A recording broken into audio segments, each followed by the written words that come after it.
Hello, alunos do 7º ano, tudo bem com vocês?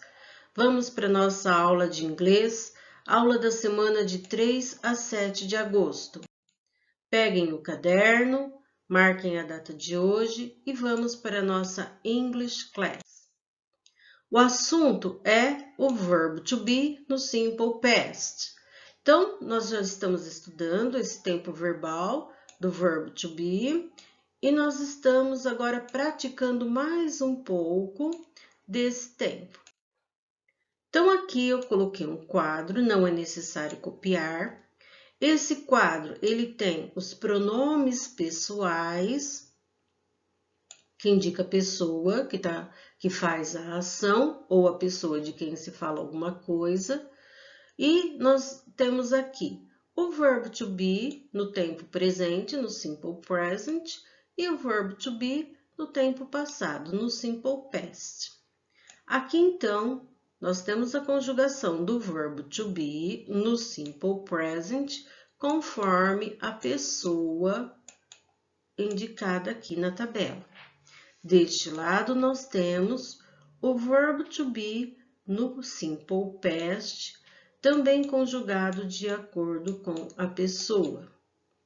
Então, eu coloquei as duas aqui, não é necessário copiar, repito, mas vai servir de ajuda para vocês resolverem os exercícios propostos, combinado?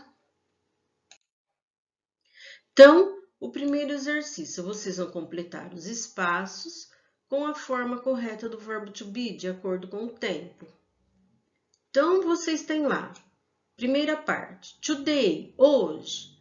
Gente, hoje, que tempo verbal que é? O simple present or simple past? Então, olhem lá na tabela. Para eu conjugar todas essas frases aqui, no today, no hoje, eu vou olhar em qual coluna? Do simple present ou do simple past? Então, conforme a pessoa indicada em cada atividade, vocês vão lá e olhem como é conjugado o verbo to be nesse tempo verbal que está pedindo aqui. Da mesma maneira, esse exercício, só que aqui nós mudamos o tempo, nós colocamos yesterday, ontem. Ontem, yesterday, é simple present or simple past? O que vocês acham? Então, de acordo aqui com a pessoa, vocês vão colocar a conjugação do verbo to be nesse tempo aqui que está pedindo. Eu sempre falo, né, gente, que a terminação do verbo aqui, ó, ele indica para nós qual é o tempo em que a ação estava acontecendo, né? Ou qual é o tempo em que estava se falando de alguém ou de alguma coisa.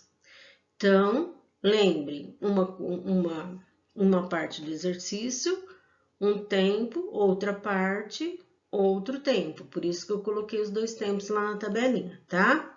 Bem simples, bem fácil. Olhe na tabela, olhe a pessoa, aí vocês veem como é a conjugação do verbo com aquela pessoa. Depois, responda conforme o modelo, o exemplo. Aqui nós temos o exemplo aqui, ó. Was Mr. Smith a mechanic? Yes, he was.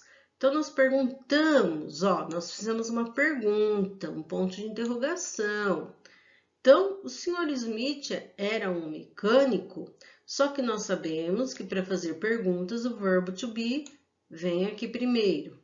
Yes, he was. Sim, ele era. Depois aqui, ó. Were they ill? No, they weren't. Eles estavam doentes? Não, eles não estavam. Então, a gente sabe que para fazer uma interrogativa, uma pergunta, o verbo to be vem aqui primeiro, né? E para a gente fazer uma negativa, a gente tem o verbo to be mais o not. Daqui a forma contraída. Então, aqui nós temos as interrogativas, as perguntas e aqui as respostas. Como que eu vou escrever aqui a resposta? Olha, eu já coloquei aqui, ó, yes. Se é yes, é uma resposta afirmativa. Se é no, é uma resposta negativa. Se é uma resposta negativa, nós temos o não. Como que é o não em inglês? Como que eu vou colocar o não aqui na resposta? Tá lá no exemplo, hein, turma? Prestando atenção aqui no verbo to be. A pessoa, né? Em cada pessoa, o verbo é conjugado de uma forma, certo?